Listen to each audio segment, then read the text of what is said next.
Hi, everybody. I don't know if this is working, but I hope it is. If it is, all right, Ginger.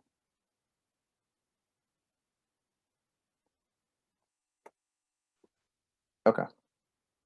Yeah, Tom's waving. All right. I'm gonna try to keep up with the comments, but this is like a whole new thing for me. Oh So, my gosh. Oh, well, do you want to go ahead and introduce yourself while I teeter and tinkle with all this stuff? I'm glad it's you that's having to do that, not me. We'd really be in trouble. Right. Um, I am Arla Collett Williams, and I was a part of something that was pretty special to me several years ago, MidnightWalkers on Blog Talk. And we were basically about Sasquatch or the Bigfoot. We had some other stuff on. And that's how I know Sam is through that and going to a conference. I'm really excited about this show. We're going to reach out to a lot of areas, a lot of topics, and hopefully, with the help of guests and our audience, we can make some sense of some things that maybe are a little hard for people to understand. Um, but yeah, I'm excited, and to do it with Sam is like really cool. So it's good. Yeah. Yeah, it's funny thinking about how when did you guys start that show? Because do you know remember the year? Oh, a long time Yeah. ago. Oh my Because gosh. It seems like it was either 2010 or 2011, I believe. yeah, I wanted to say 2011 because I was thinking it was Yeah. about 10 years ago that I was listening to Yeah. it. And it's We funny. had the conference was in January of 2013, Oh, okay. actually. Okay. So Hold on one second. I'm responding to somebody. Um, yeah, because I have a funny story about that. I'll get to it in one sec. All right, sorry. Yeah, the so I started having like my encounters starting to like it went from thinking like Sasquatch was like a West Coast thing and didn't happen on the East Coast to, well, maybe it could be on the East Coast because, the things that were happening around the cabin started ramping up a little bit, or I just became more aware of them. And when I started coming back home to Georgia, at the time I'd be at work and I'd be, on the internet trying to find stuff, just trying to find information. And the you know how the universe works, but at the time I didn't understand why, like what was happening. But Alex and your show kept coming into my YouTube feed, and it was so weird. And I was like, and the first time I listened to it, I was like, these guys are crazy. Like these are crazy. Like this isn't, you know what I mean? And I was like, and it kept coming in my feed, and it was like, okay, fine, I'll listen. So I like listened to an episode, and I was like, maybe I don't remember which one it was, but it was a little bit not so woo. And I was like, oh, mhm. that's I like that one. And then I started listening to more and more, and it was like the more I started listening, the more I got addicted to it. And then I was like, but it's just awesome how the universe like presented it to me. Like this is how you need to go. And I was like, okay, all right. And then yeah, when I went up to the conference and I met everybody, I didn't know anyone there. I drove up there by myself, and uh I would say like because my first like real encounter happened in October of 2012, so it was right before the conference, and so my world was like blown by that point. And my encounter was so not what I expected by any means, that I was kind of open to almost anything. Still a little bit weary of the woo at the time, but I mean, I guess that's to be expected when your whole paradigm shifts, completely Oh shifts. yeah, yeah. That's, and the woo, it's kind of funny, that was such a big deal to define who you were within the Bigfoot community of people. I call it Bigfoot Dumb, DOM, not DUMB. But you've got this side and you've got that side. Well, at that time, I was one of the people that was probably way to the woo, or at least people thought I was. Right. And now I'm not even close to way. Right. I'm It's probably true. pretty middle of the road, Right. as far as that concerned. But I mean, woo, it's just man's want to put a word on something so that they can make it to where it's really not a valid thing. It's just somebody's mind or whatever playing tricks on them. So, but Right. it's interesting, that woo philosophy, because we'll be doing a lot of woo on Oh yeah. this. Right. Right. But like now I like the word woo. I think it's like an easy way of uh just throwing a broad net and encompassing everything that Yep, exactly. so Exactly. it's an easy word to say. So I thank them, whoever created the word woo or woo woo or whatever. Thank you. Oh yeah. Yeah. Yeah. And the word woo means to pull someone in, to woo them. Right.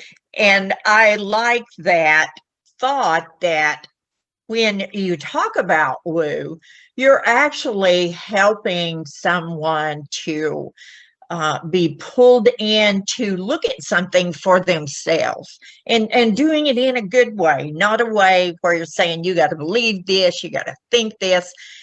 And that goes for pretty much anything in the world. It doesn't just have to go with the Sasquatch. So yeah, it's cool. And that's like the word cookette. People were all the time telling me, "Oh, don't call yourself cookette." Hey, I'm proud I'm a cookette. I Right. don't have a problem at all with that word, or calling me that, or how that term came about. It's kind of special to me. Yeah, and that was the big thing for me. And honestly, that was a thing for me up until I'd say like 2 years ago, when I still was trying to keep my two worlds separate of Mhm.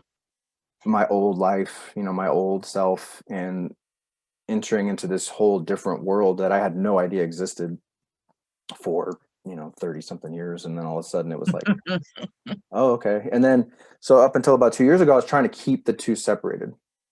And just because like I wasn't fully comfortable letting my family and my friends know yet, what was going on. Like I would give my family hints. My family's super cool. And we've all experienced things at the cabin. But getting them to like understand it, I had to throw little hints at them. And now I'm open with it now because I don't care anymore, because this world that I'm in now is like, it seems way more realistic than the old like Yes. zombie Yep. sleepwalking world I used to live in. So I agree. I yeah. agree.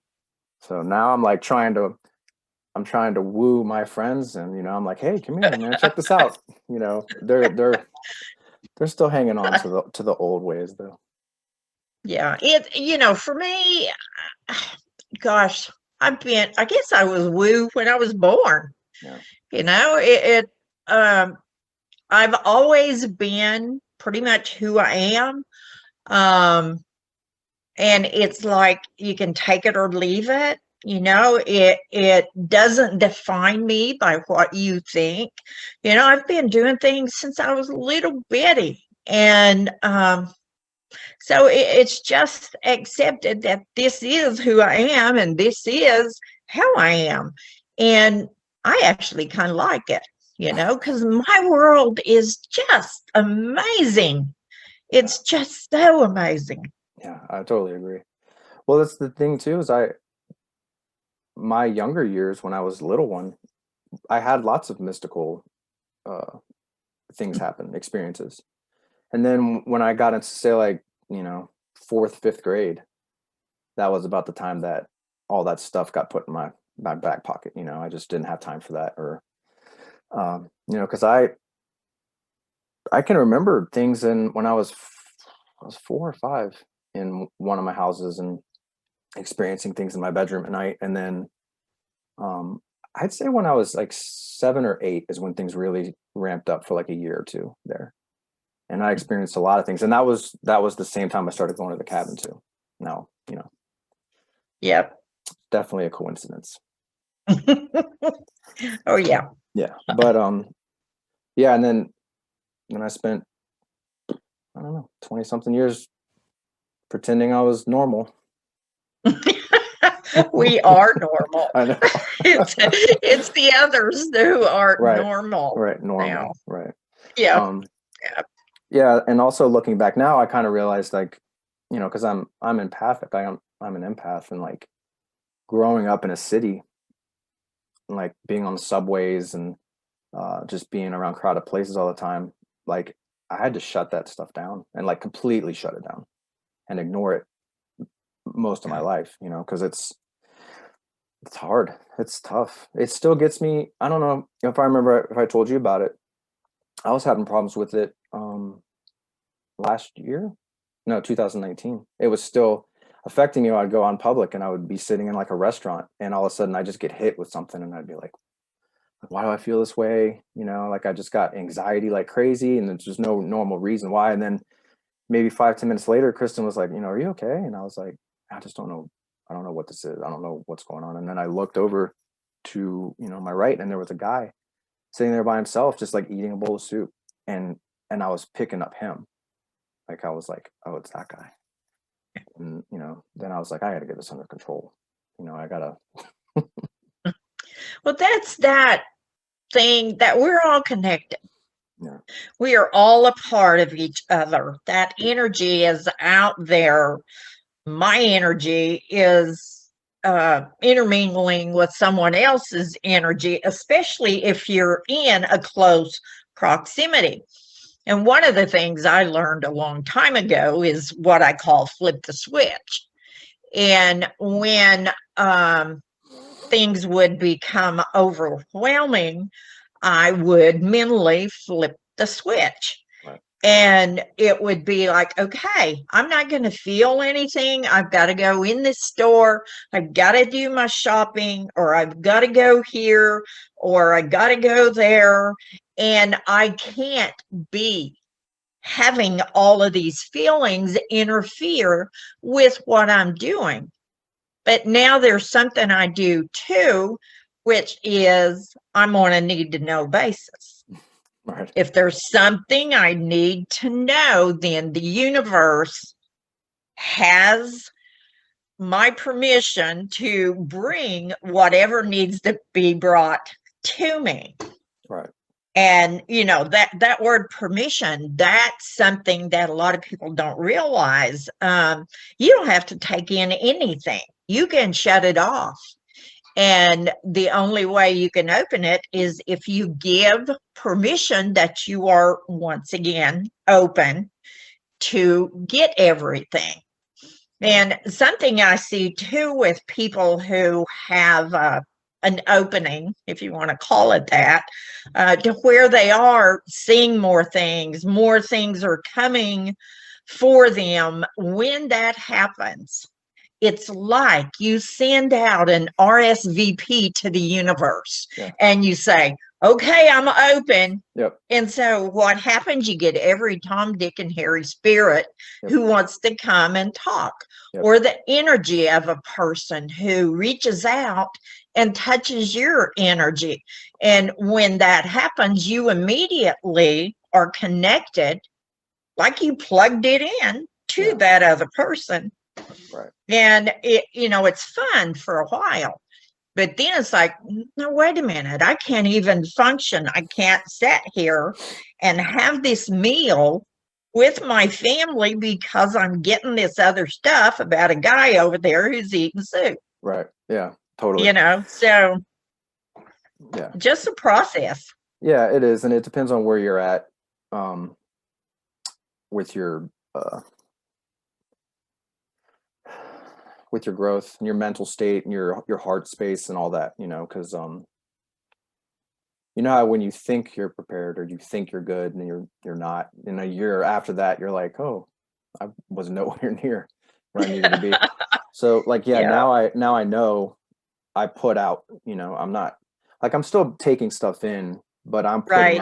I'm putting out more, and these people are going to feel me. Like that's my thing, but if like you're going to feel me, I'm going to make you feel good. Like I'm not going to take on Yeah. any of your crap anymore. Um, Exactly. And that's a big thing, Sam, too, is we have that ability to put that good out there, to put that love out there, to put forgiveness, acceptance, whatever we want to put out energetically into our world, we can. right, And we may never know how much it helped someone, but if you had known at that time to put that out to that man eating soup totally. with what you had seen, you would have made a difference, even though you might not ever have known it.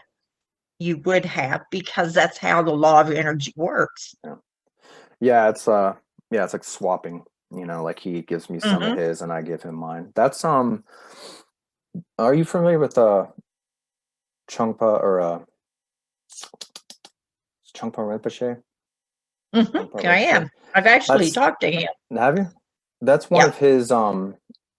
one of his methods. I can't remember the name of what he calls it, but it's like one of his things where they purposely like he teaches his students to go out into the world and absorb the negativity Hmm. from everything Right. around them and then put Right. love out. Yeah. It's Yep. like a And filter. transmute that negative energy. Right. And that's the thing. If I'm in a space and I'm feeling kind of distorted, and I'm like, no, wait a minute, is this mine that I'm feeling? Is this something I need to see about myself, or am I picking up on somebody else?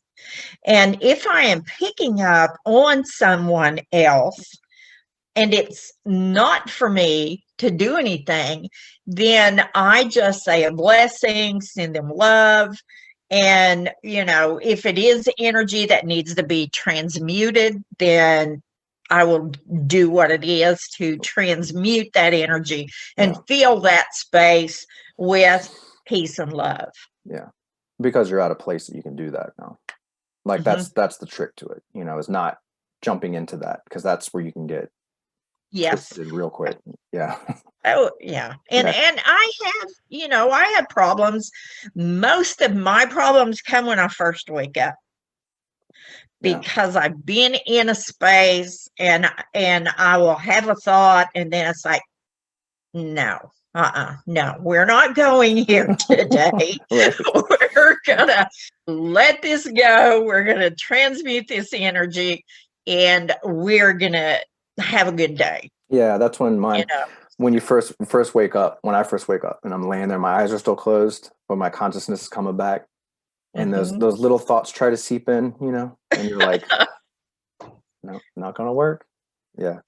Nope. Um, because when Dublin was first born, um, it would he was a he was a needy baby. And he wasn't needy like he just wanted to be held a lot, and he was if he was unhappy with something, he was going to cry and let you know. Like if he was going to be unhappy, he was going to let you be unhappy too. Like it was just this thing.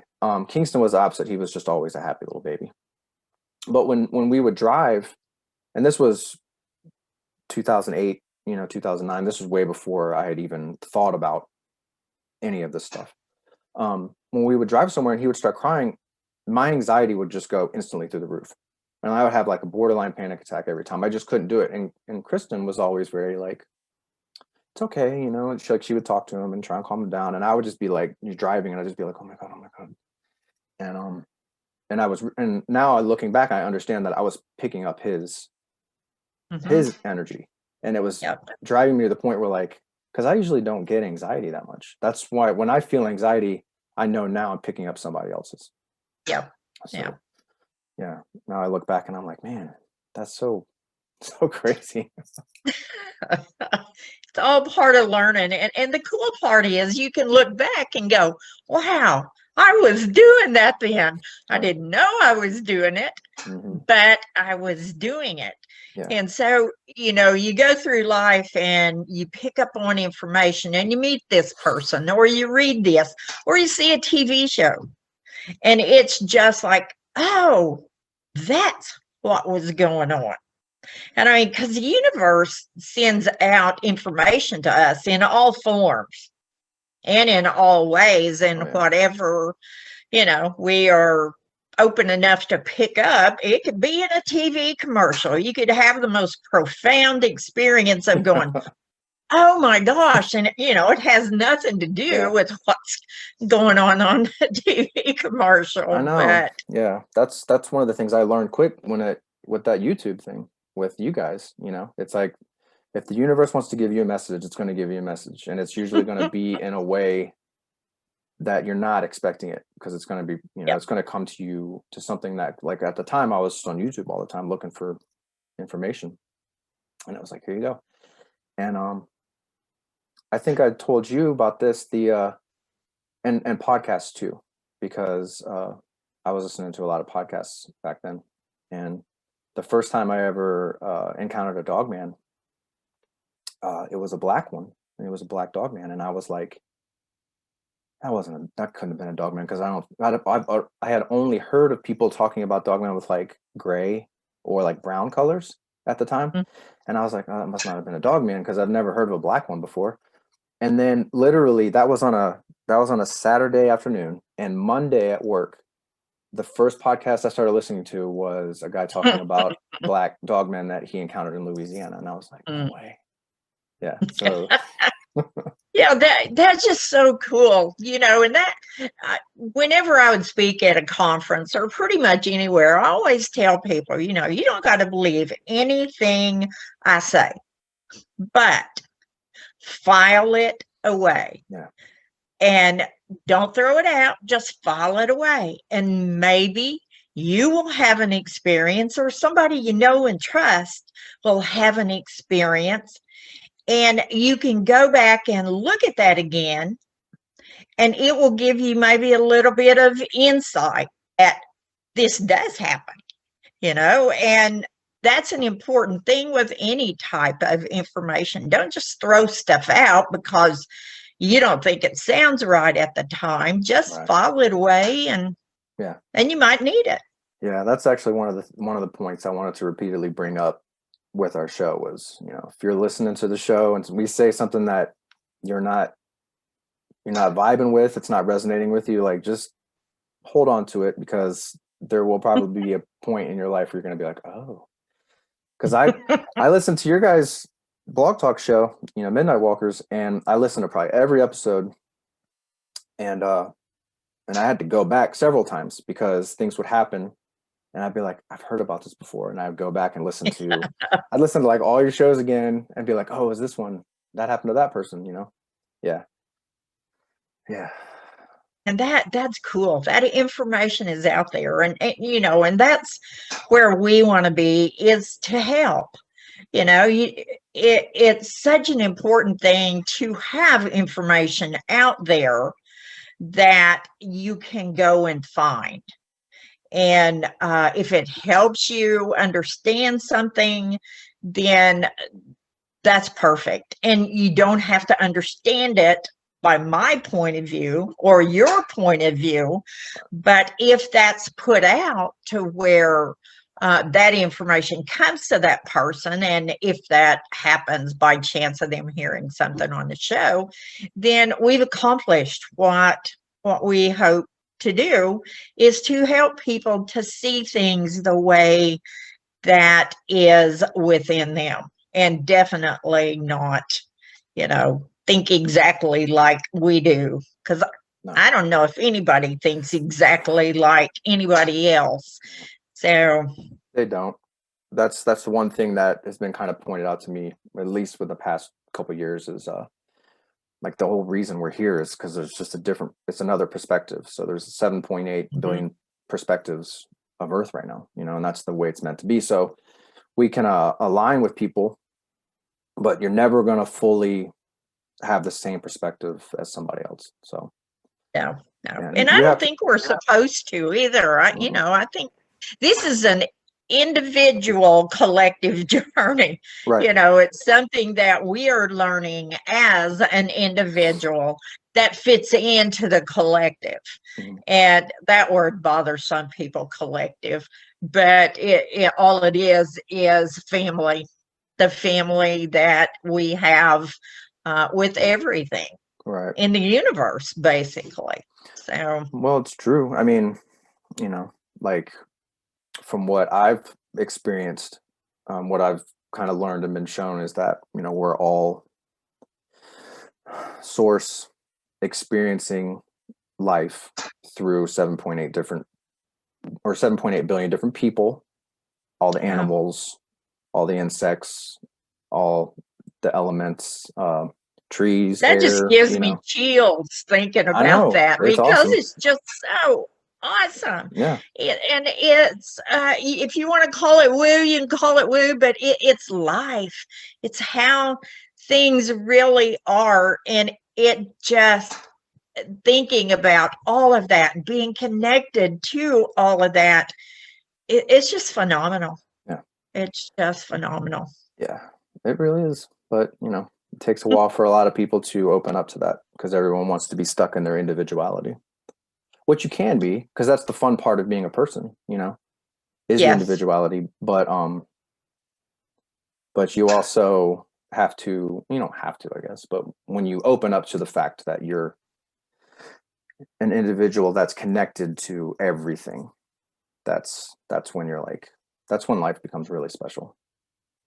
We're all a piece of a puzzle, this grand design of a puzzle, and we're all different, but all of us together create that oneness or that same or that puzzle picture or whatever, that puzzle of life. And, Reality. Yeah, and I like being my puzzle piece, and I want to bring my piece to the puzzle, and I want to connect with all the other puzzle pieces too. So, Yeah, because I think that when this is my personal opinion, and this is kind of what I've come to understand, is that the reason most people, if you are unhappy or you are depressed, excluding like clinical depression or driving factors that cause it, if you just are one of those people like I used to be, where you're relatively happy but you're still kind of sad or depressed or not, you just don't feel 100%, it's because you're caught in your roles and you're caught in your human things that we convince ourselves that we are, like our ego stuff, and you're not you're not living your life as yourself, you're not living who you're supposed to be. And so, like for me, when all this stuff started and I started stripping away all those layers and all those things that I just didn't resonate with anymore, and I could finally like find myself, that's when I was like, oh, this is happiness, like this is what life's about. yeah, that's the place to be, and that's the place I want to be all the time. Sometimes I'm not, but I recognize that, okay, something's going on here. What are you doing that's not you? And I wrote a deal, the song, let's see, who am I? Who are you when I'm not looking? And I wrote a little deal on it, is who am I when I'm not looking? And so, that's the thing I go back to when I get into that space. Okay, who am I must not have been looking because something here needs to be addressed, and Yeah. then Yeah. so And you address it and you go on. yeah, you'll fall back into your human, But I think that that happens to well, not everyone, I guess, fully enlightened people that have removed everything from their life that caused the trigger to them. If you're like a sage or yogi that is in the Himalayas in a cave, and you've removed any possibility of something interfering with you, with yourself, sure, you can be a very peaceful individual then. But when you live in a place where there's people cutting you off, or like the other day, I was coming out of a parking spot, and this guy was flying through the parking lot, cutting through the intersection, and I was just pulling out, and he had to slam on his brakes, and then he called me a dumbass and flicked me off, and I was like, okay, man, like whatever, dude. But I felt that when he did that, I felt that old me come up, and just, Mm, and I was like, okay, just relax. yeah. Yeah, and you can get into that energy in a second. I mean, it can be like, wow, oops, here I am again. Yeah. And the best for me is when something like that happens and it makes me smile. And I go, I understand your frustrations, Yeah. So, I mean, doing what I did when I was escorting oversized loads as a pilot car, I got flipped off daily, several times daily. And I even had one man in Florida stick his fist out the window and shake it at me and speak to me in a language I did not understand. And I was just like, I'm sorry, that you're so upset with me for, doing what it is I'm doing. But that goes back to, you are not truly peace unless you can be peace in the middle of chaos. Right. And when you can be peace in the middle of chaos, you understand it. Yeah. Yeah. And I have to remind myself also in those situations that they're me. They're me 20 years ago, but they're also me now. Like they're me in another body. Yep. So I have to remind myself that, and they're stuck in their roles like I was 20 years ago. Yeah. They're still stuck in their thing. And it is like training yourself to become a new person in a way. Yeah. Yeah. So, That's yeah. But I'm trying to, I see we have some comments. I'm trying to, you guys are going to have to bear with me. I am learning this stuff as we go. Hey, that's a good thing, and you're doing good. I'm not technical at all, and Alex always the one that took care of the dashboard and everything else. I was like, I'll be the anchor around your neck, and we'll be fine. So, yeah, No, you but did. you're doing a good job. We haven't glitched at all. Well, there's some people saying that it's stopping, but I think that might be Facebook. I'm not real sure. Because it doesn't seem to be glitching on our side. Maybe that's a different reality that we're glitching. Yeah. I don't understand. I'm still trying to figure out. It won't let me see all the comments. Like it'll only show me a few at a time. Well, I'll try and keep up with them as they come up. There's a few that I missed, I guess. I'm not really sure I'm going to be able to scroll back down to them. Anyways. I don't know. I turned mine off so I wouldn't be totally confused and get involved in all of the stuff that was going on. Yeah. Yeah, it can be distracting. So, yeah. Like real life. So, did you want to tell any stories? What kind of story would you like? I don't know. I'll tell a story about last night, like what happened at my house. That's awesome. I'd like Yeah. to hear that. Um, so I don't know if I think I told you about this when we first moved here.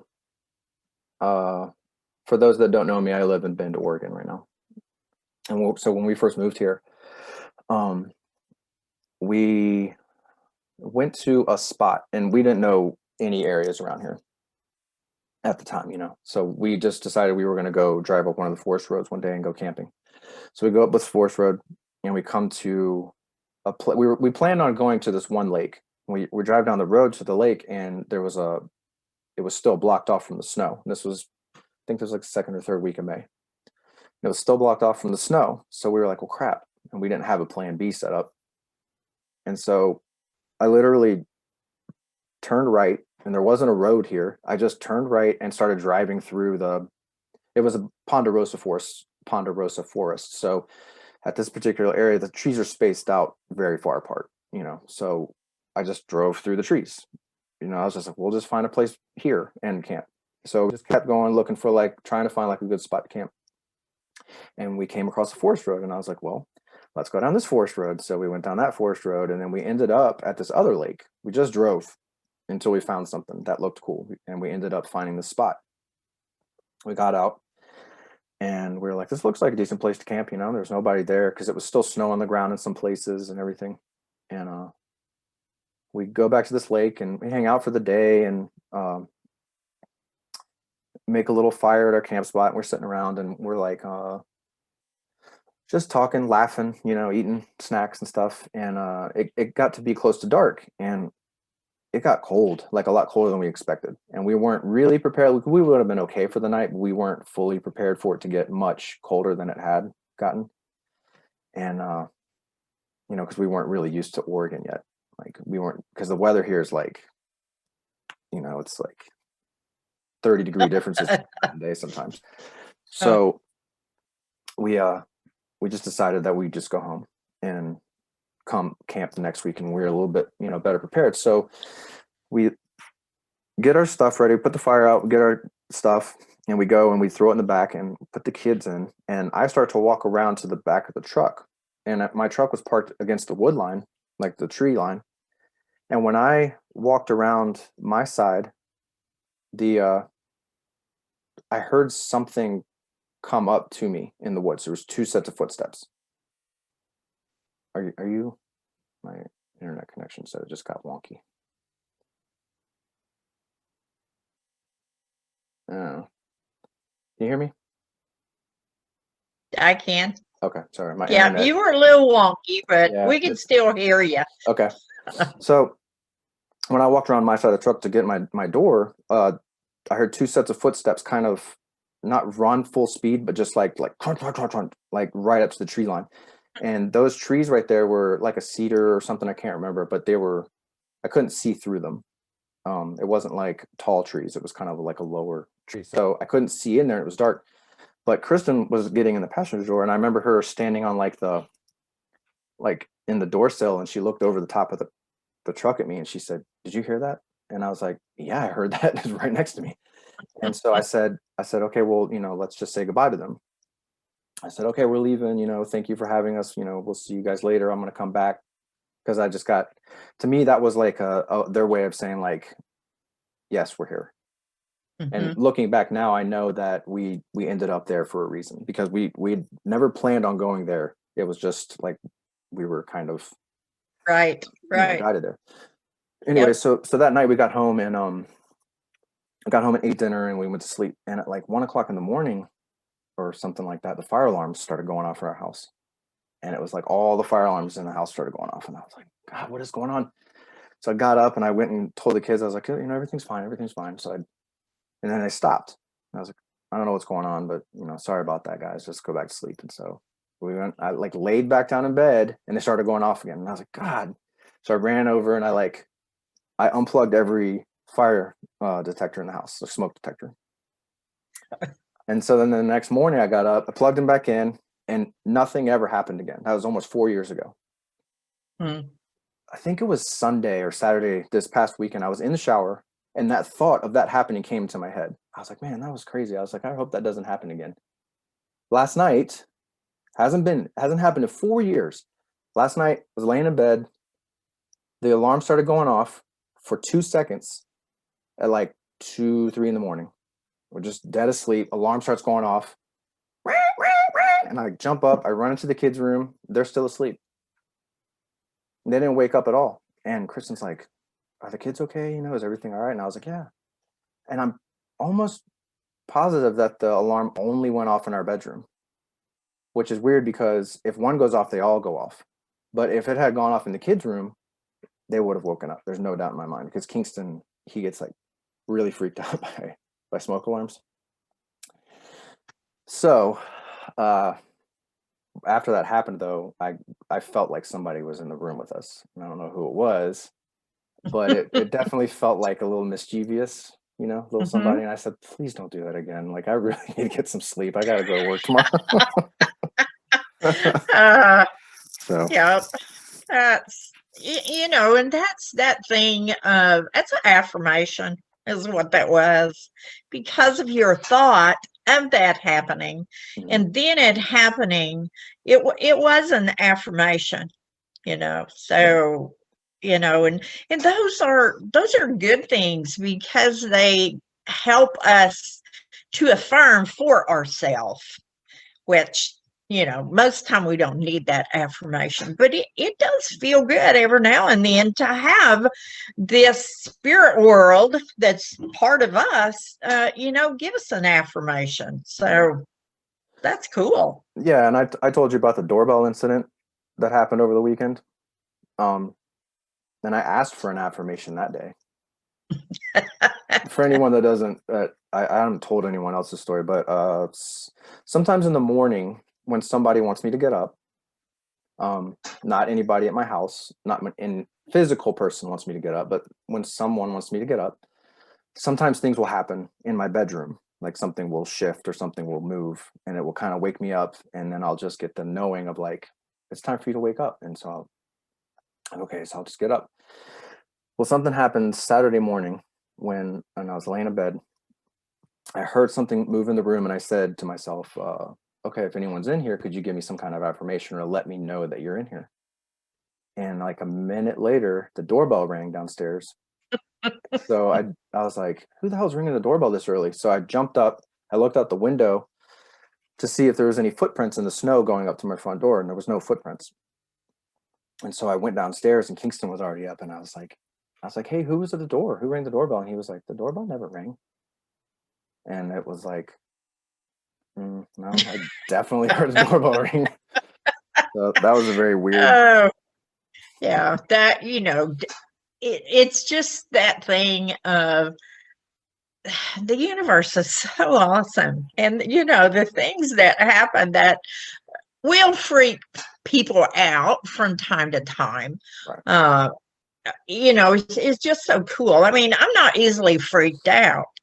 But I've been doing this a long time, right. You know, so, you know, and in light of what's been going on here lately, it's been very interesting. And I've shared some of the videos on Facebook of everything that's going on here. I mean, you know, it's like I've come full circle in so many ways, and I'm now back going to be in the home that I was in for 30 years that I loved, and I had to leave it at one point and release so much, and now I'm full circle, and so I'm back.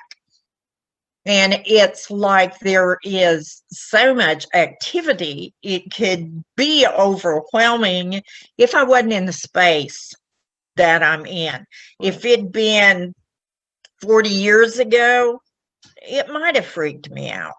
It doesn't now. I just accept that this stuff's going on around me all the time. It goes on around everybody pretty much, but most people, you know, do not not see it. What's interesting for me is how it's affecting Amy Faye, my almost 4-month-old little bull mastiff girl. She's getting really inducted into learning about energy and other beings and how energy works. Right. And so it's kind of fun for me because it's like, my child or somebody that I'm working with. They're feeling and sensing all this stuff and they don't quite yet know what to do with it. Right. And my other bull mastiff I had years ago, Watto, she very much, grew into that. And it's just the most awesome thing when you see that connection made, whether it's your dog or somebody that Right. that it just tickles me when I see someone who is opening up and growing and reaching out for more, because that's why we're here. We're here to learn all of this and to live this human existence and to learn how to be a human. Right. As a spiritual being, that's a very interesting thing for a spiritual being to do, is to learn how to be human, when humans for so long have thought they were on top of the totem pole. Or really, as a human's not. I'm not sure there's a top for anybody or anything. I think it's just where you are and what your soul and your spirit's learning. And that's just exciting to me. And to get to see it with other people, it's just phenomenal. Yeah, it's cool. It's like it's like that crossing point where your soul's learning how to be a human, and then you hit midlife, and then your human's learning how to be a soul again. You're kind of making Yes. that thing. You're trying, yeah. Yeah. Or some people at midlife, though, they just want to hold on to their human so much that they They like can't. they do like Yeah. the sports car and that type of midlife crisis thing. Yeah, but it's purely choice. It's who you are. And of course, since I believe in reincarnation, I believe that, maybe that next life they're going to get it, Right. and That's exactly how I look at life for everyone. yeah, so it's not my place to tell you you're in the wrong space. Right. It's just my place to be here to help you if you need my help. And if I'm going to help you, I'm going to help you have your own decision about what you need to do. I'm not going to tell you what to do, but I'm going to be here to help you find your answers for yourself. Right. Yeah, because we can't tell anybody what to do. It's just not our Nope. place. Like everyone thinks that they can. A lot of people do, but it's not your place to tell anybody what they can or can't do. I mean, we can give suggestions or whatever, but yeah, you can't tell anybody or force anybody to do anything. That's just not. No, and you sure can't make anybody believe anything. It's got to come from them. And I remember talking with an elder years and years ago about pictures and things as far as the Sasquatch or Bigfoot gum was looked at. And he said to me, he said, if you're good enough, you can make anybody believe there's something in that picture. Right. He didn't say that there was something in that picture or you took a good enough picture that you had something. It was basically saying, what are you trying to do with this? Right. And if you're good enough, you can make anybody believe anything. Mm-hmm. And I don't want to make anybody believe anything. I'm a support person. That's how I see myself. Right. On this.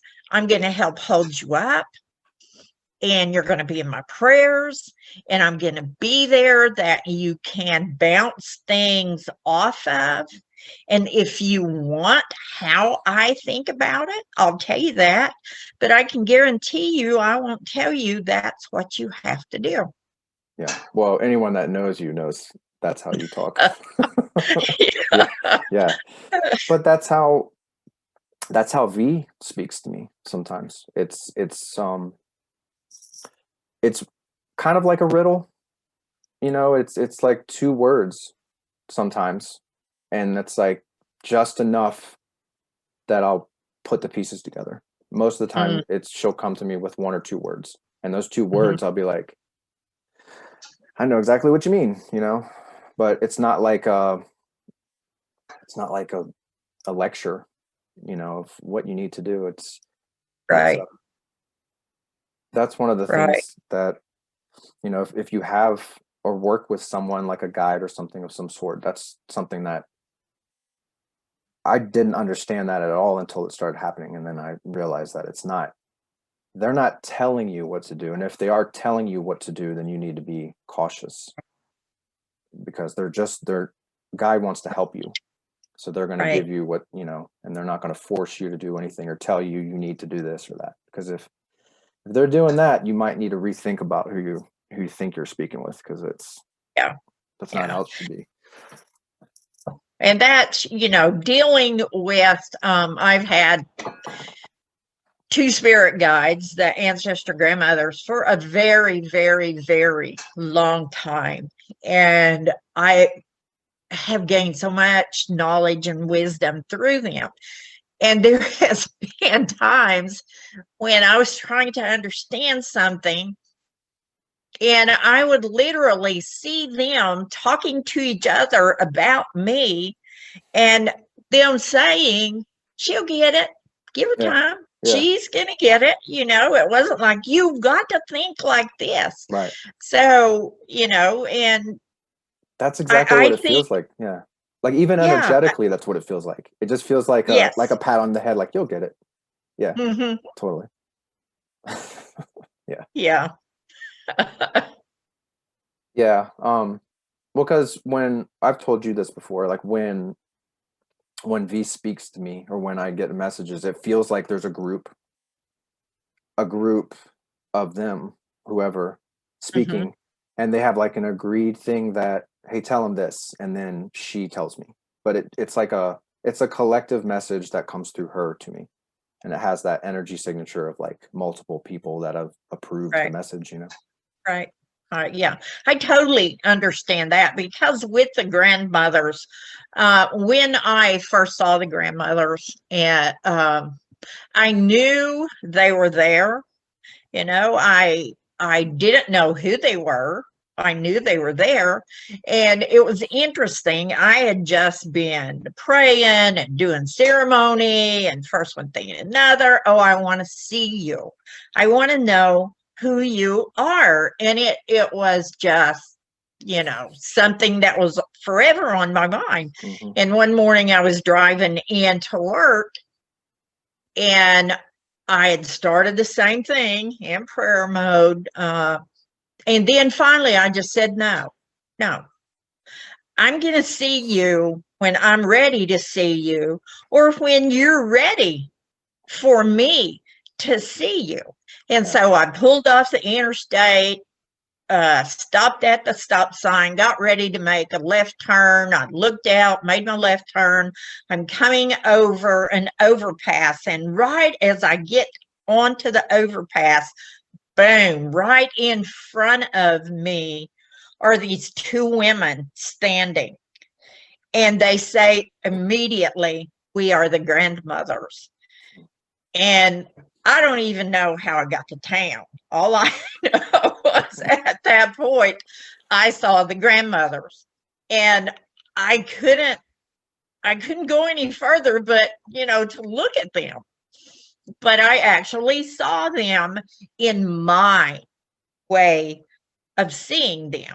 Right. And so, through working with them after that, it was like, there are two. And one day we were talking, and what they showed me was them, the two grandmothers that I see, and behind them was a grandmother behind each one of them. And behind that grandmother was another and another and another and another as far as I could see. So, yes, I see the two, and those are the two that I work closely with and talk with. But there's so much more than just those two. Right.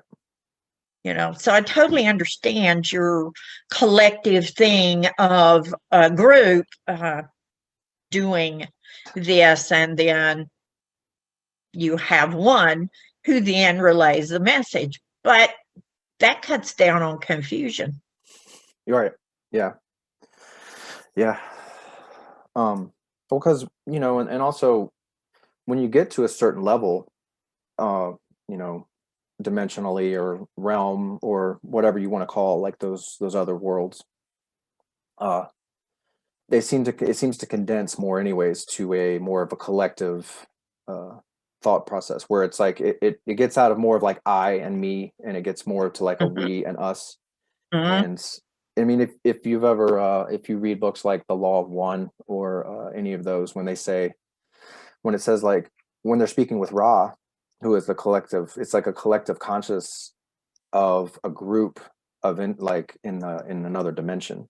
I think they're in like the 9th, 10th, or 11th dimension, but they speak through someone as a group, as a collective group. So it's like their whole, however billion of them lived, thousands of years ago. Now they speak as one person or entity.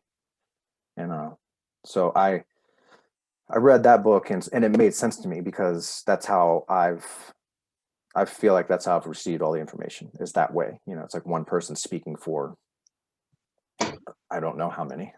It doesn't feel like a lot. It feels like a smaller group, but there's definitely a decent amount of entities there.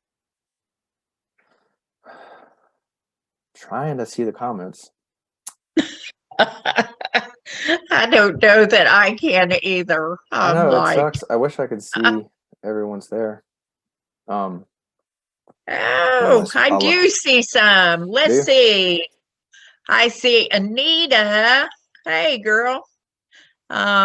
She's talking. I love this, Sam. Teresa Martin. This is so cool. It is for us too, Teresa.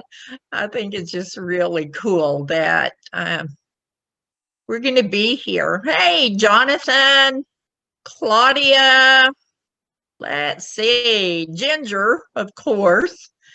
And let's see who else I can see. Tom was here, and Keith. Awesome. Thank you guys for being here and being in the chat. Hey, Sue, letting us know that you're here. That's really important to us. So thank you guys. Yeah, I can see the new messages. I just can't see the old ones. I didn't keep up. I like zoned out and lost track. I'm sorry, guys. I see Kay though. Hi, Kay. Yep, I'm going back. I'm back. Let's see, 45 minutes, I guess, ago. My computer is not letting me scroll. I don't know what is going on, but I'm gonna have to have a talk with it later. This is not.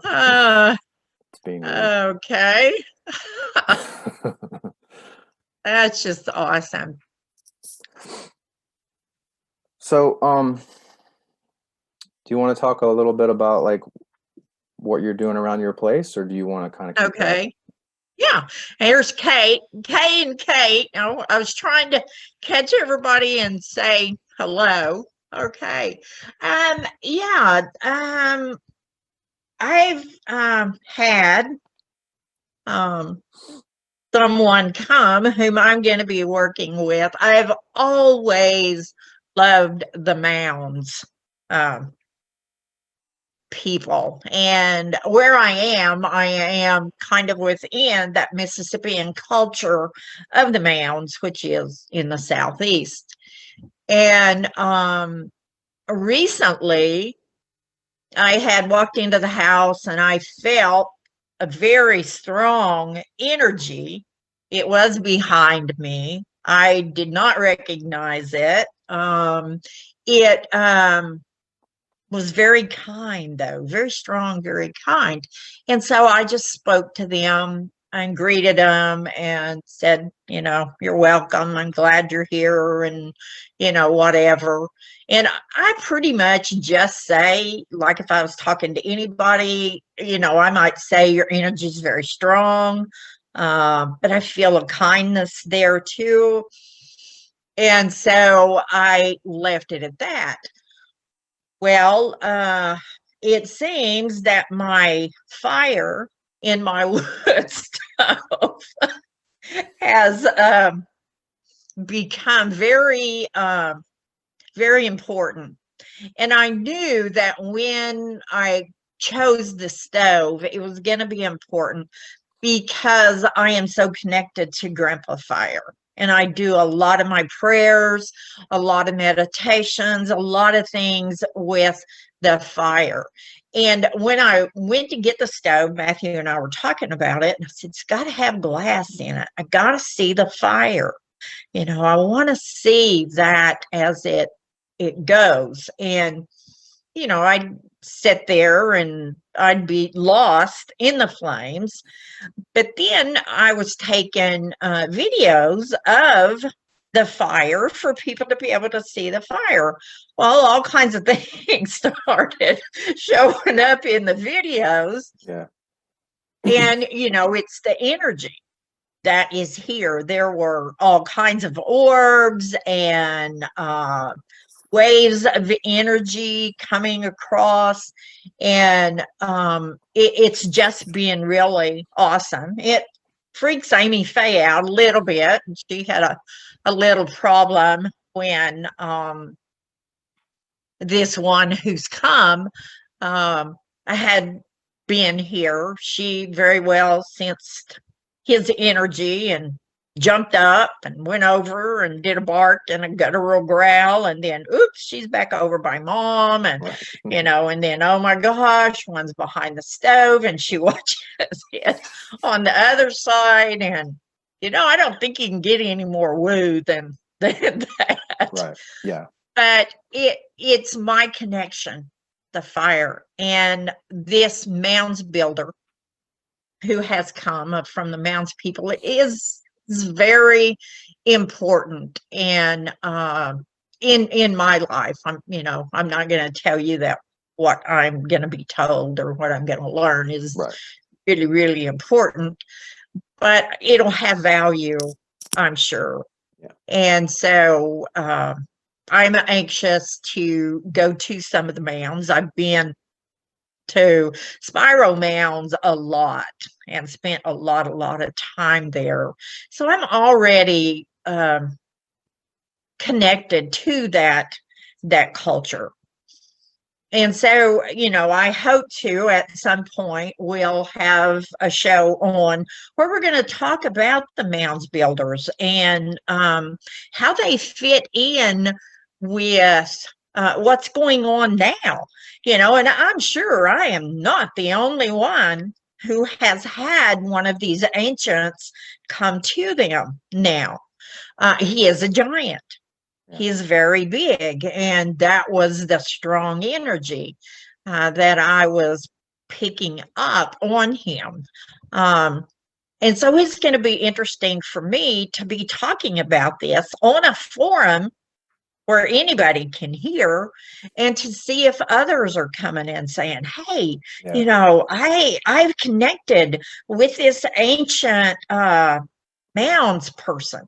And, you share the information that you're giving. And it's just another one of those things that excites me about life. That, it just happens and then it's validated. I didn't need any validation to know that he was here and that so many things were going on. But in my love for the fire and wanting to share this with others, then boom, this is what I'm seeing. Yeah. Right. So I'm looking forward to working with him and Yeah, I'm looking seeing where forward that to. goes. I'm looking forward to that too. Yeah. I tried to go to a lot of the mounds. I can't remember the name of the place in Georgia. Uh, there's a big mountain place in Georgia. It's not too far from Ginger and Dallas. It's in like northwest of Atlanta area. We tried to go there a couple times, but they were always closed on the days that we were able to go there. It sucks. We'd Oh, drive all the way up there and they'd be closed. And I'd be like, damn it. And I'd see mountains in the southeast a lot driving around. You see them through some of the rural areas. And there's a place that we saw. There's one place in Alabama we drove through, and it's like right outside of town. There's a mound right in the middle of their town, like in a park or something. mm. And there was some place we went to where somebody had built like a cabana, like a little like a patio on top of one. Oh my gosh. Yeah, and Oh my I was like, gosh. man, that's disrespectful as shit. Yeah, and I told you this about when we were there for the conference in 2013 in January. Jim Vieira was one of the speakers, and I got to go hiking with him out in the woods. And we did come across a mound, and he was just so respectful. I mean, there was some trash and some others. He went about cleaning this off. There were limbs that were down, and I just, it was just like, this is so special. Yeah. That these things are still here. And when I first get into something like this, I go back and I look at all the different things that I've learned as I've gone through my life. And of course, I do a lot of grid work for the earth and the energy grid work so that it helps to stabilize that. I'm not saying that I stabilize it. I'm saying I support the grid with my prayers and also with who I am, because I think that's important too. And, that was one of the things that Kashima had said that, and we may talk about that on one of the shows about where I went, but that they helped to support the grids that help to hold our energetic body of the earth, and help support that.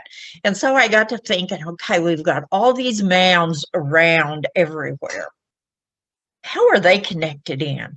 Because I've been in this other thing of, okay, we've got these grids that come this way, and then they change, and then you've got grids connected into them, and so. And I'll throw a tidbit out there that the ancestor grandmothers had told me very long time ago, that at one time there were those of us who had 52 strands of DNA. And that DNA was connected into the grid. So, somewhere down the line, maybe we'll talk about some of that. And I'm sure there are going to be other people who have heard, the same thing. And that's exciting for me. Yeah. Yeah, that was one of the things that that Vavion showed me the first time I met her. Was I remember she showed me the DNA symbol during part of my I don't know what you would call it. I guess lesson? I don't know what else you would call it. You're learning. Yeah, my learning. That's a good word for it. Yeah, so much to talk about. Yeah, there is. I guess we should discuss, like, maybe go about talking about like what we plan to discuss, like some of the subjects or something. Yeah, I wrote some things down today. I mean, oh my gosh, it's endless, what we could talk about. But, we've talked about prophecy, you and I have, and what prophecy is. And we want to do a show on prophecy. And there are so many different prophecies from indigenous people around, and even people who are not indigenous who bring forth these prophecies. And what do they do? How Right. do they work? And look at some particular ones and see how that relates to us now. Right. But we talked about that.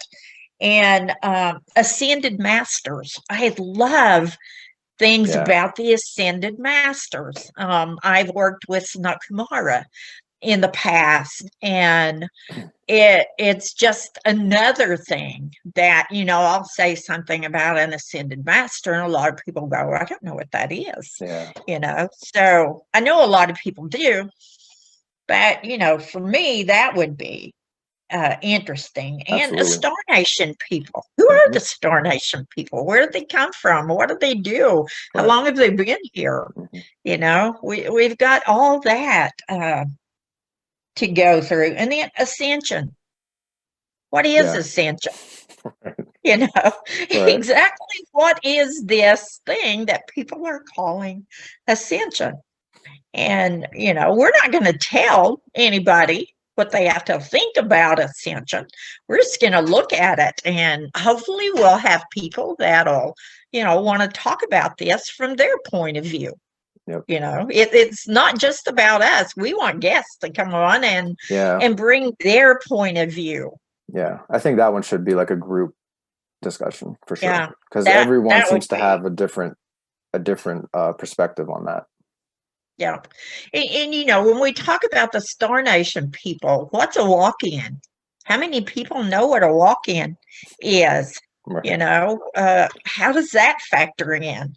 And, and I could go on and on and on. Crystals. How do crystals work? How do stones do what it is that they do? And yes, how do we work with them, and the people that have worked with them, tribal people, indigenous people, all kinds of people now who, and that's like the quartz crystal. People go, oh, that's just a rock. Well, that rock is power to watch. So, there's more to this. Shamanic traditions, energy forms of healing, how is that going to factor in? Meditation and all the aspects that can be drawn in. What can be accomplished through meditation? And that's just a few that I wrote down. Yeah, I wrote down things too, and I left it at work. Oh well. And again, all of those things are connected. When you learn, the more you learn about them, the more you realize they're all connected. And I have one of my oldest friends. I've known her since second grade, and she went to a Buddhist meditation retreat. One of the retreats you go, and it's like 7 days of isolation. You don't talk, you just meditate, eat your meals, go back and meditate. You go to sleep, you meditate, you eat your meal, you meditate. It's like 7 days of that. And she's a pretty devout Buddhist most of her life, since high school, And while she was in her meditation retreat, she met Jesus in a Buddhist meditation retreat.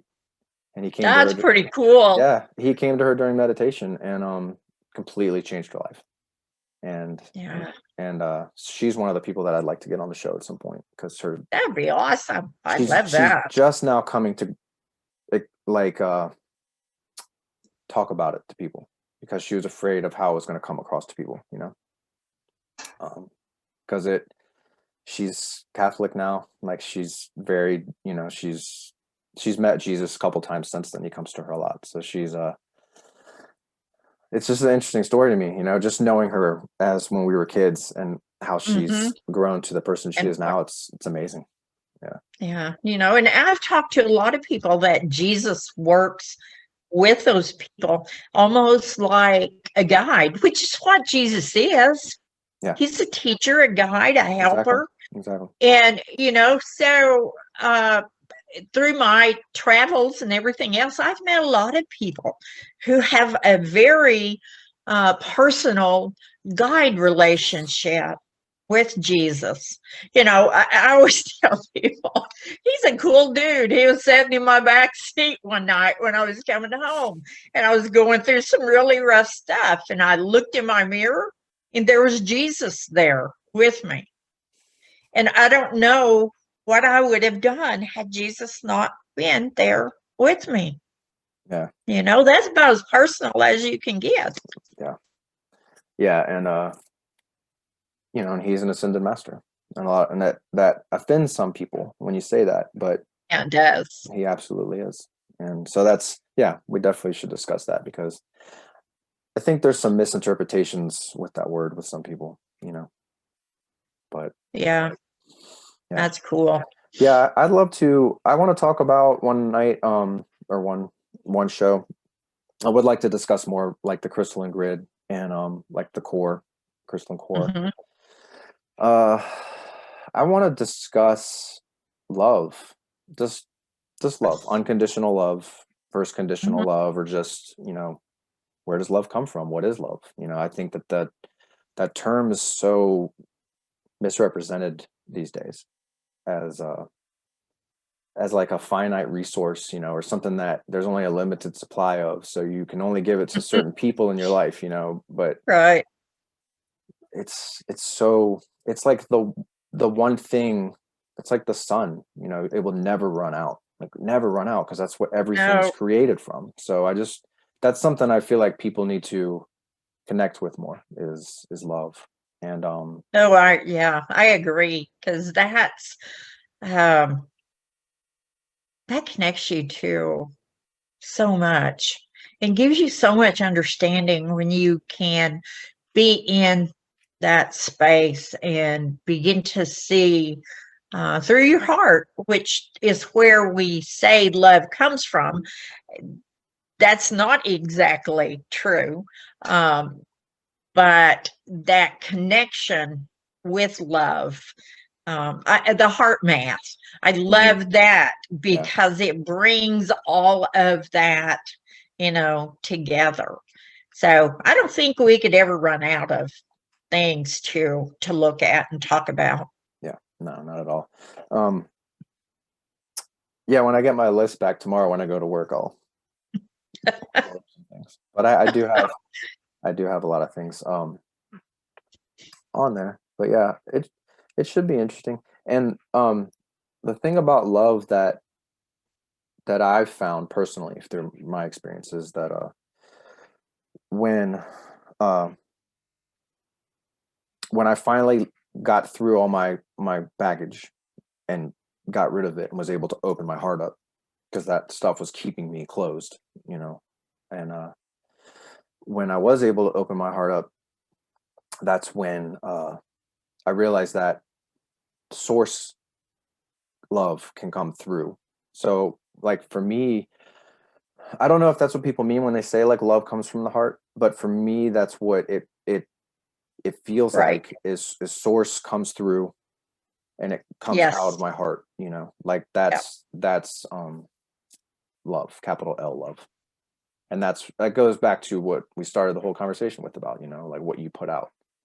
And when you can cleanse yourself enough to be able to take in source love from the other side and then bring it into this world, then that's.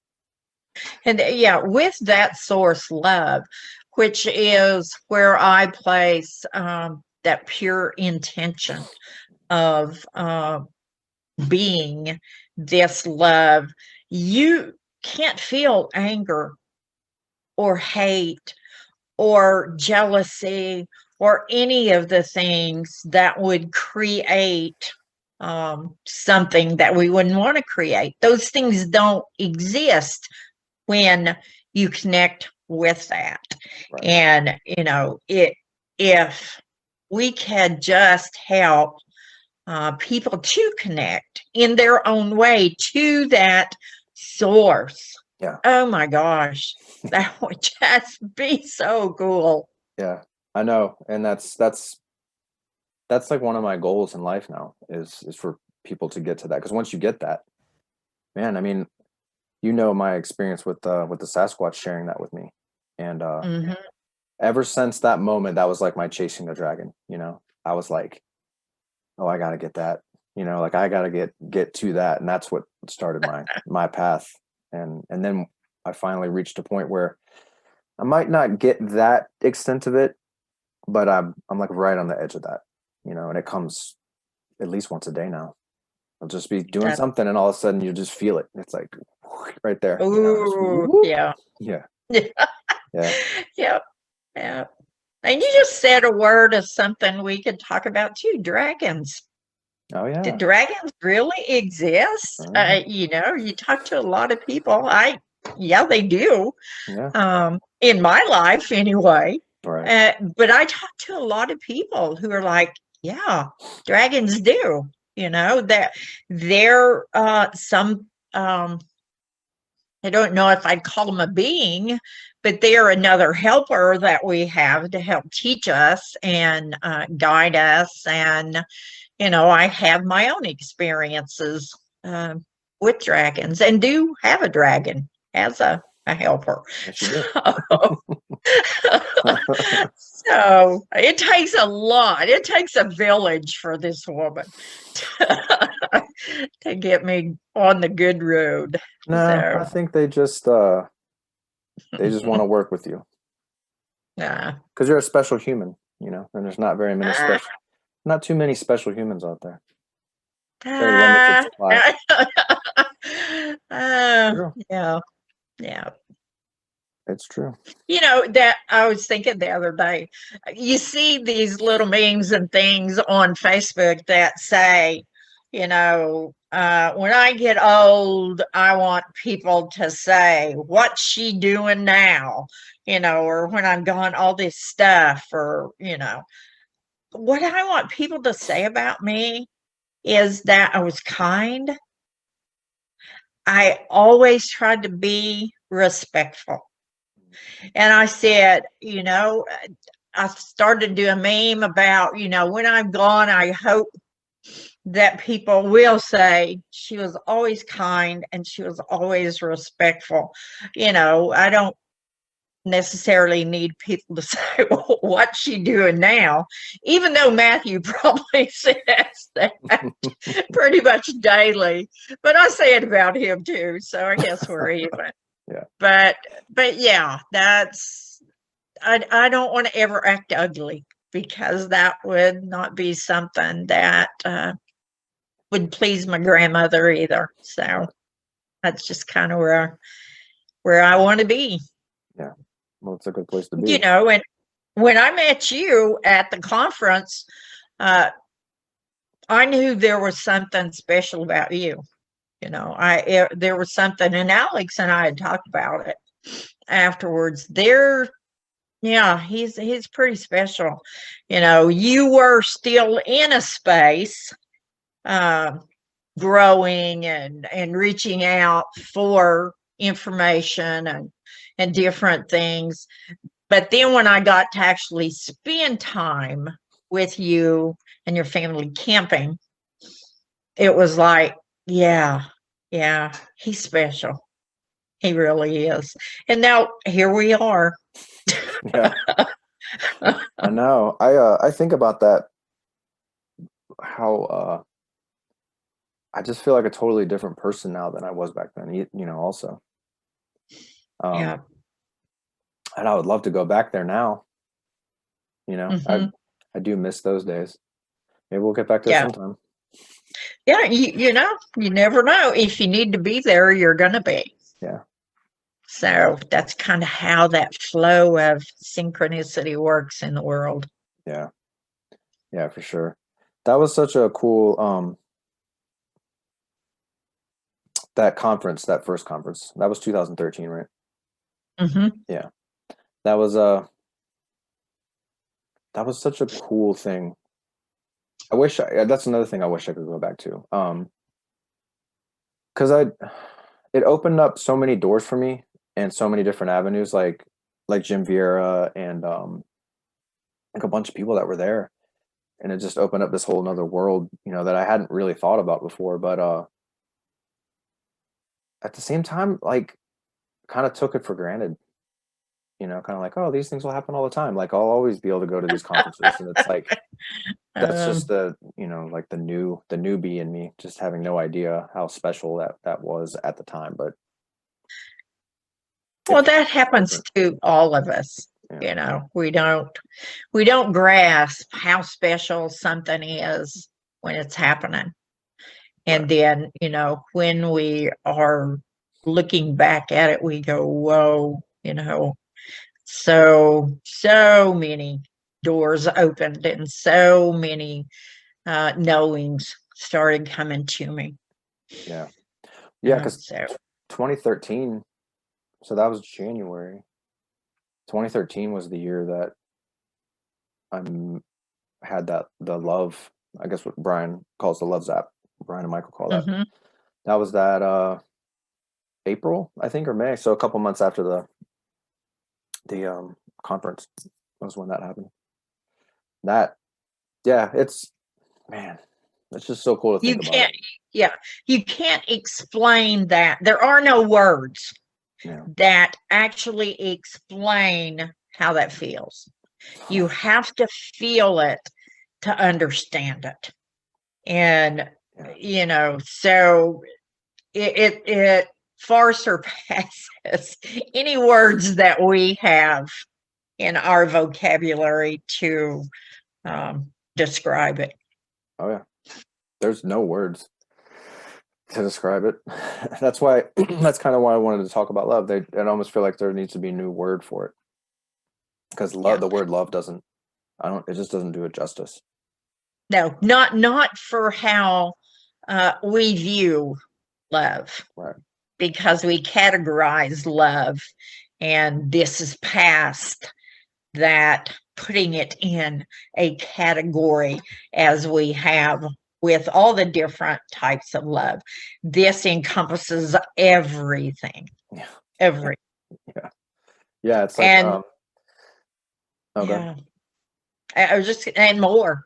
I mean, it just if there was ever something that was close to being uh euphoric, it's that. Yeah. But I don't even think euphoric expresses exactly No. how it is. That's one of the words Yeah. I use to describe it, is euphoric and bliss. But Oh my gosh. And if I could give that, yeah. or if I could help someone to find their way to that, Mhm. oh my gosh. Right. Uh, Because, well, I think that's the greatest gift that they've given me. Um, I think that's the greatest gift you can give anyone, really. That's oh, what yeah, I that's agree. that's what addicts are trying to get. When you get high, you just want Hmm. that again. And they're some of them are actually reaching a close point to that. They're getting a taste of it. And Hmm. depending on what type of drug they're taking, and then they some of them ruin their lives just trying to get back to that point by thinking that's the only way they can get there. Yeah. And when When it they're doesn't take anything to get it, no. it's just that it comes, and it's in all of us Mhm, already. mhm. We just got to activate it. You You gotta know? you gotta get rid of the things that keep you from getting to it. That's right. Yeah, That's right. yeah, and so yeah, I mean, like they're able to share that with people, and that's and they know too, if they give someone a taste of that, I mean, that just change your life. You know, so, Oh, yeah, it does. It does. It it just makes everything so much more easy to strip away the layers that yeah, you don't need, because you know that love's there, yeah, it's underneath, regardless of what all has to be stripped away. right? Yeah, and then yeah, it's uh-oh, He's first gone casualty, again. first casualty. Hold on, I'll change cameras real quick. There we go. My other camera keeps acting up on me, so I'll have to But yeah, that's the unconditional love that we were talking about, like the pat on the head, the support that's always there is that's what it's based in. It's just all love on the other side. Like when you go there and it just comes through. So that's why you know, I don't feel like I have privacy anymore. I don't know if you understand this. Like when you have a guide or when you have someone that's with you all the time, Oh, you have zero privacy. Like no, so, you don't. but you have to laugh at it, at everything, no matter what you do, and the stupid, embarrassing little things that you do. Oh, You yeah. just have to know, and you have to laugh. Like, huh? Well, because Yep. they're laughing. It's Yeah. just but it's that's the basis of it is the love. It's like with my sons, they'll do something stupid and I'm like, oh, you know you dummy, you know. uh, yeah. Well, so we're gonna get some guests lined up, figure out this as we go. It's like I said, this is a learning experience for us, but we'll get everything lined up. I want to have like a family group thing too, where we get everyone from like campouts or whatever, and we can all just Oh, that'd be awesome too. share stories. And so we're definitely gonna have to Yeah. share stories because we all have some good ones to share. And Oh, yeah. Yeah. yeah, and we'll reach out to people that there's some people that we haven't seen in a while or I haven't talked to in a while or heard from in a while that I'm kind of curious to see what they're up to. So, yep, lots of stuff to Well, do. you just spoke it, so Yeah, right. I put it out there. and you did it without much forethought. No. It just came. Yeah. There's a who was the guy that was with the last camp out we had at that spot? Um, he's from Ohio. He made Raven. Is it Darren? Is that his name? Darren Mingy. Yeah. I Okay. talked to Darren. Do you? Yeah, we text each other occasionally, and we talk occasionally. It's interesting that you mentioned Darren because when Matthew and I were in the wreck, I was on the phone with Darren, Oh, cool. and I wasn't driving. I was the passenger. But it's funny because I'm going to tell something on myself here. Um, when it happened, I don't remember much other than I knew something was wrong because of Matthew's tone. And I don't even remember what he said, but I was on the phone with Darren. And so, he stayed on the phone for a long time and listened to what was going on. And then he got off the phone and we were talking after the wreck. And he said, I didn't want to stay on the phone. I felt like I was eavesdropping. But he said, when you said, oh shit, I knew something was wrong. I said, I did not say that because people don't hear me say things. It's just who I am, Yeah. But he said, you said, oh shit, I heard you. I knew this was bad for you to say that. But Right. yeah, I do get to talk to Darren from time to time. Yeah. Yeah, he was a cool. I only got to talk to him for I think a day or two, but it was one night we were all sitting at the fire. It was late that night, and I remember you were kind of standing up and you had your back to the fire, and it was like I was sitting down and Darren was sitting next to me, and somebody else was there. I think it might have been Jason. I can't remember. But we were all having like one of those fireside talks, and I don't even remember what we were talking about, but it was kind of like what we're talking about now. And I just remember that was like one of those moments that really stuck with me. And then like I think about that a lot. And that's actually when I thought about him, I was thinking about that moment. And I was like, I wonder what he's been up to because he's kind of out of the loop, I guess, Yeah, he's not on Facebook now. Yeah. And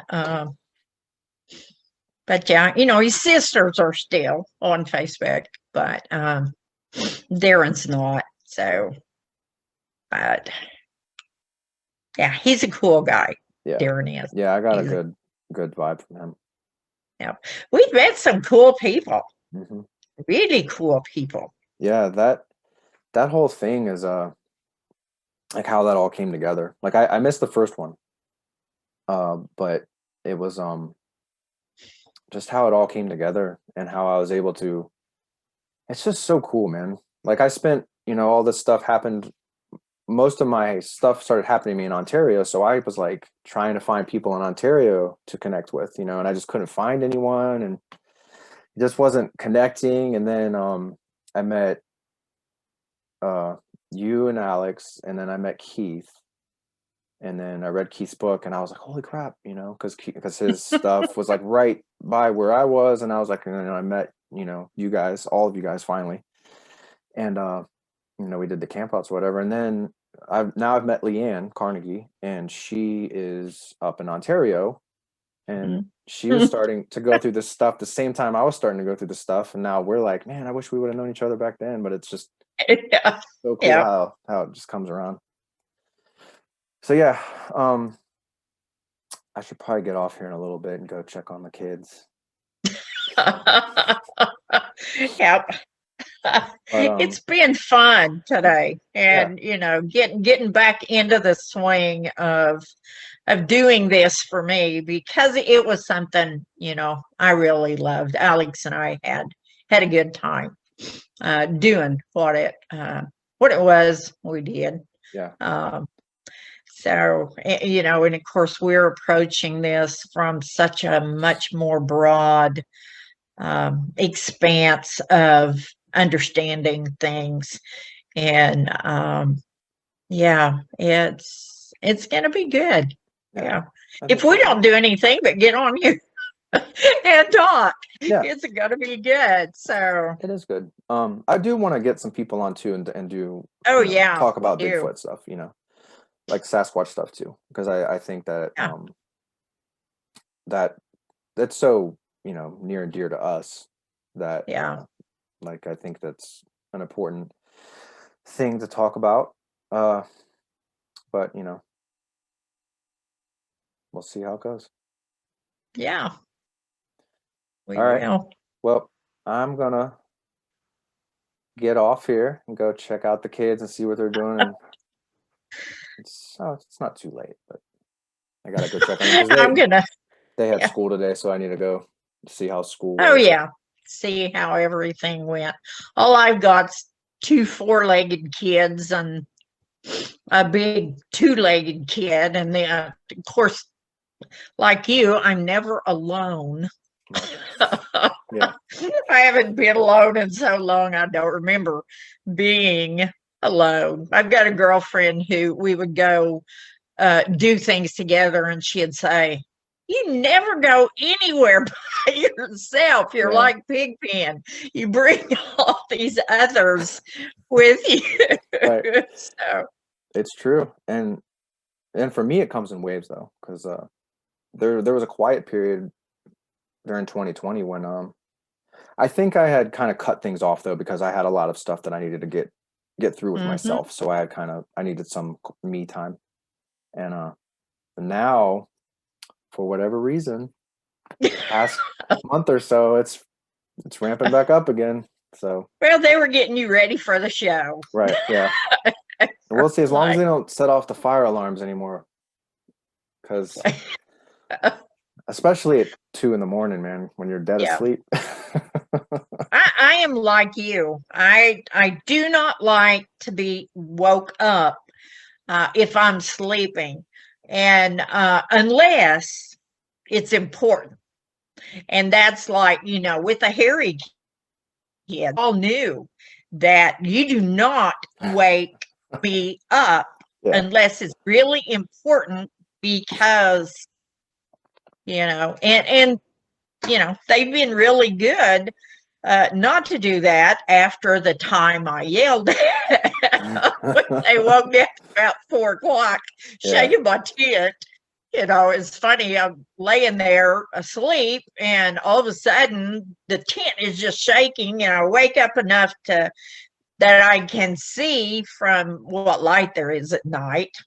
It looked like three sets of hands holding my tent, and they were just shaking it. And I mean, it woke me up, and I said, "I told you not to wake." Yeah. And then I hear them taking off running.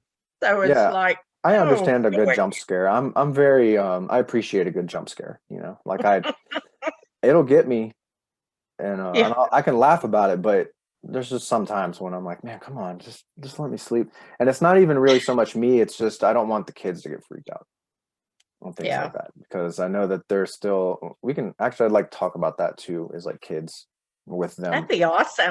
That'd be because awesome. my kids both have their own different ways of dealing with it, but like Dublin's very Mhm. sensitive. He uh he senses when they're around and he gets very nervous. And so that's something we've been working on.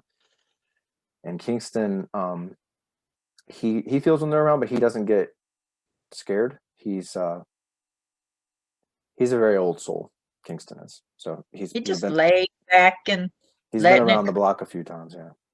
Yeah. But he gets freaked out by fire alarms. So I'd get freaked out by fire alarms. yeah. So all right. Awesome. Well, we'll call it a night. All right. And Hug your family for me. I will, and tell Matthew I said hi, and I will. them pups and everyone else that's there, tell them I said hi. They just heard you. Yeah, good. I'm thankful they were on their best behavior before we got on. They were making all kinds of noise and things were bumping and moving. And I'm like, okay, guys, we need to calm down here. So it's all good. It's all good. Maybe next time they can come on. They can come on the show with us. Well, I'll invite them, but Right. I don't think I have to. Yeah. Actually. So it was awesome tonight. Thank everybody that came and listened. And when Sam gets that out there where it can be shared, share it. And we hope to see you back. Yeah, I'm gonna upload these things to YouTube, and then I'll post the YouTube stuff. So Awesome. thank you for everyone coming on. Next time I'll try and be a little bit more on top of the comments and stuff, but this is all new to me. So all right. Good all right. night. Good night. See you guys. Bye.